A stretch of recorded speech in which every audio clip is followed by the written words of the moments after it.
Hello, I'm Essay, your AI essayist. Please note that all content, audio and video in this presentation are AI generated.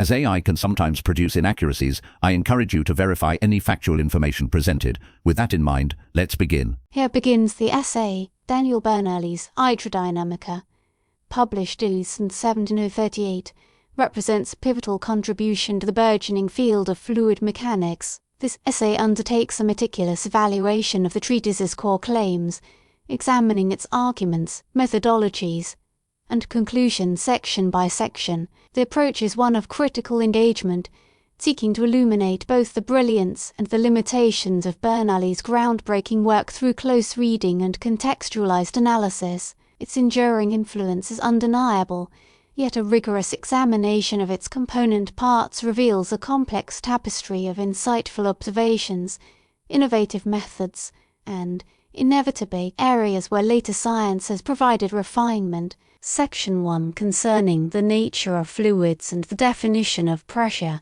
Bernoulli commences Hydrodynamica by establishing fundamental principles regarding the nature of fluids. He posits that a fluid consists of minute particles in constant motion, a conception reflective of the nascent kinetic theory of gases, although applied to both liquids and gases indistinctly. The concept of pressure is defined as the force exerted by these particles on the surface, proportional to the density and the square of the velocity of the particles. This early definition, while insightful, bears the seeds of later revisions necessitated by a more comprehensive understanding of intermolecular forces and statistical mechanics. Bernoulli's claim that pressure is solely determined by particle velocity and density overlooks the significant influence of temperature and the complex interactions within the fluid itself. The absence of a clear distinction between the molecular kinetic energy and macroscopically observed temperature creates an initial ambiguity. His model,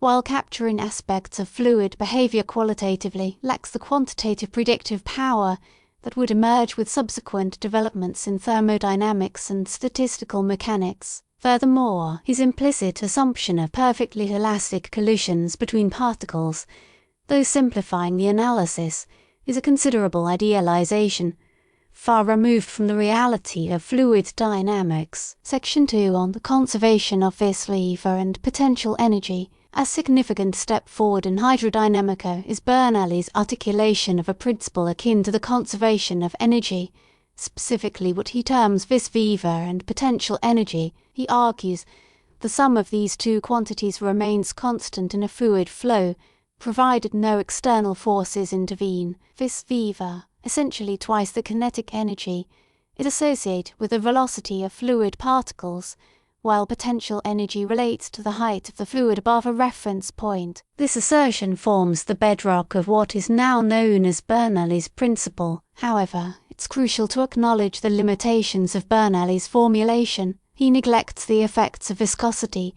assuming that the fluid flows perfectly frictionless. This omission introduces a significant source of error in many real-world scenarios where viscous forces play a dominant role. Furthermore, his concept of potential energy is exclusively gravitational, ignoring other forms of potential energy, such as those arising from pressure gradients or surface tension. Despite these limitations, the articulation of an energy conservation principle within the framework of fluid mechanics represents a monumental achievement. It provides a powerful tool for analyzing fluid flow and predicting its behavior, albeit under idealized conditions. The implicit assumption of steady-state flow, while not explicitly stated continuously appears. Section 3 analyzing flow through pipes and vessels. Bernoulli dedicates a substantial portion of hydrodynamica to analyzing the flow of fluids through pipes and vessels vary in shapes and sizes.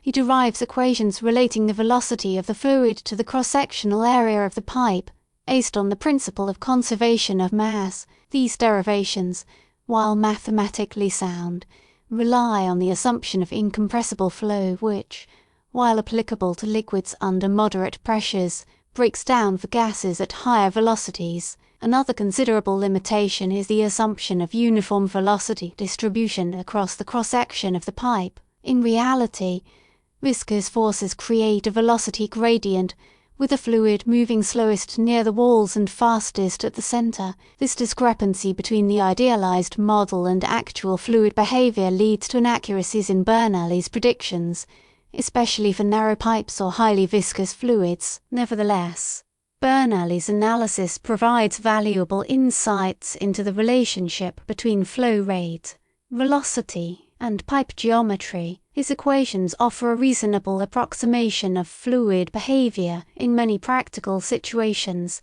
serving as a foundation for more sophisticated models developed later. Furthermore, his application of calculus to fluid mechanics demonstrates an advanced understanding of mathematical techniques and their potential for solving complex physical problems. Section 4 on the effects of orifices and jets. Bernoulli explores the phenomena associated with fluid flowing through orifices and forming jets. He examines the shape and trajectory of the jet, as well as the velocity of the fluid exiting the orifice. His analysis incorporates the principle of conservation of energy, relating the potential energy of the fluid at the surface of the reservoir to the kinetic energy of the jet. One noteworthy observation is his recognition of the vena contracta, the narrowing of the jet downstream of the orifice. He correctly attributes this phenomenon to the inertia of the fluid particles, which continue to converge even after exiting the orifice. However,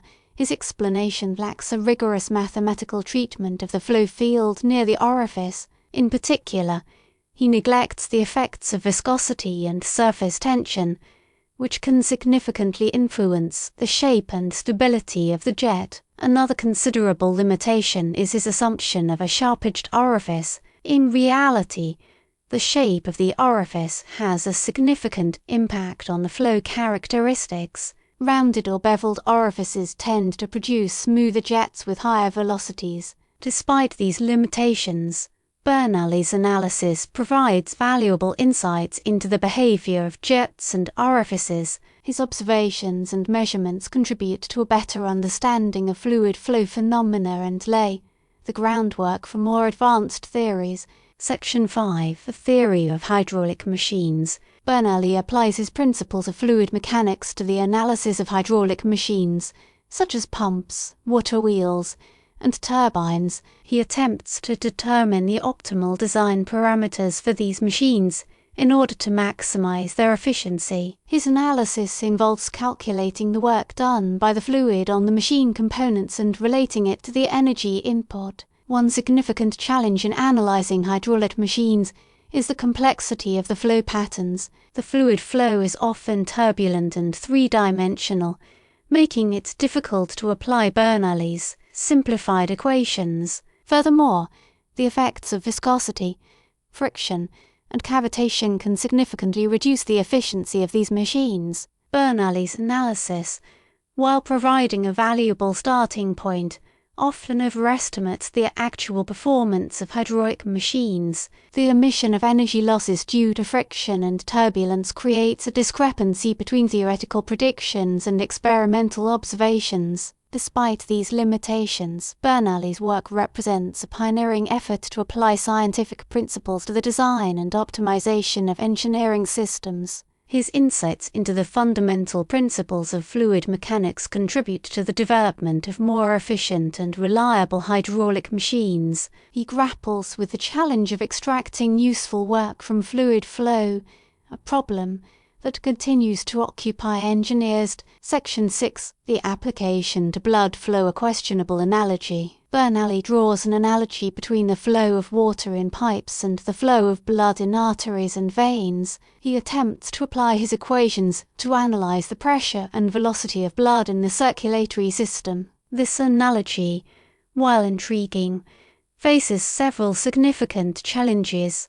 Blood is a complex fluid containing cells and proteins, making it significantly more viscous than water. Furthermore, the arteries and veins are elastic and can change their diameter in response to pressure changes. These factors complicate the analysis and make it difficult to apply Bernoulli's simplified equations. Another challenge is the pulsating nature of blood flow, which deviates significantly from the steady-state assumption underlying Bernoulli's model. The rhythmic contractions of the heart generate pressure waves that propagate through the circulatory system, creating complex flow patterns. Despite these limitations, Bernoulli's attempt to apply fluid mechanics to the study of blood flow represents a pioneering effort in the field of biomechanics. His insights into the relationship between pressure, velocity, and vessel diameter provide a valuable starting point for more advanced models of the circulatory system. However, the analogy warrants careful consideration, as the complexities of blood flow necessitate a more sophisticated approach. The elasticity of blood vessels and the non-Newtonian characteristics of blood itself introduce complexities absent in simple hydraulic systems. Section 7 on the motion of bodies through fluids. Bernoulli considers the motion of bodies through fluids, such as ships moving through water or projectiles flying through air. He attempts to calculate the drag force acting on the body and to determine its trajectory. His analysis relies on the concept of fluid resistance, which he assumes to be proportional to the square of the velocity. This assumption, while reasonably accurate for high Reynolds number flows, breaks down for low Reynolds number flows where viscous forces dominate. Furthermore, the shape of the body has a significant impact on the drag force. Streamlined bodies experience less drag than blunt bodies. Bernoulli's analysis, while providing a valuable starting point, often underestimates the drag force acting on bodies, especially for complex shapes. The phenomenon of turbulent wake formation behind the body is not adequately addressed in his model. Despite these limitations, Bernoulli's work represents a pioneering effort to apply fluid mechanics to the study of aerodynamics and hydrodynamics. His insights into the relationship between fluid resistance, velocity, and body shape contribute to the development of more efficient designs for ships, aircraft, and other vehicles. He correctly identifies the velocity as a crucial factor influencing drag, even if the precise relationship eludes complete characterization. Section 8. The concept of partial pressures and atmospheric phenomena. Bernoulli ventures into the realm of pneumatics, discussing the properties of air and its behavior in various phenomena. He introduces a concept akin to partial pressures, recognizing that a mixture of gases exerts a pressure equal to the sum of the pressures each gas would exert if it alone occupied the same volume. He also attempts to explain atmospheric phenomena, such as wind and the formation of clouds, based on the principles of fluid mechanics. His explanations, while insightful, are often speculative and lack the quantitative rigor of his treatment of liquids. The complexities of atmospheric dynamics, including the effects of temperature gradients, humidity, and Coriolis forces, are only partially addressed in his analysis. Furthermore, the concept of partial pressure is not fully developed in the modern sense. Bernoulli's understanding of the composition of air and the interactions between different gases remains limited. Despite these limitations, Bernoulli's exploration of pneumatics demonstrates a broad interest in applying his principles to a wide range of physical phenomena. The attempt to connect fluid mechanics to atmospheric processes reflects a desire to develop a unified understanding of the natural world. Section 9. The measurement of fluid velocity using manometers. Bernoulli describes the use of manometers to measure the velocity of fluids. He explains how the pressure difference between 2 points in a fluid flow can be related to the velocity of the fluid. This principle underlies the operation of many modern flow meters. His analysis, while fundamentally correct, relies on the assumption of ideal fluid behavior. The effects of viscosity, turbulence, and compressibility can introduce errors in the measurement. Furthermore, the design and placement of the manometer tubes can significantly affect the accuracy of the measurement. Bernoulli's description of manometer usage, however, provides a valuable foundation for the development of more sophisticated flow measurement techniques. He recognizes the practical importance of measuring fluid velocity and develops a method for doing so based on sound physical principles. The inherent limitations of the method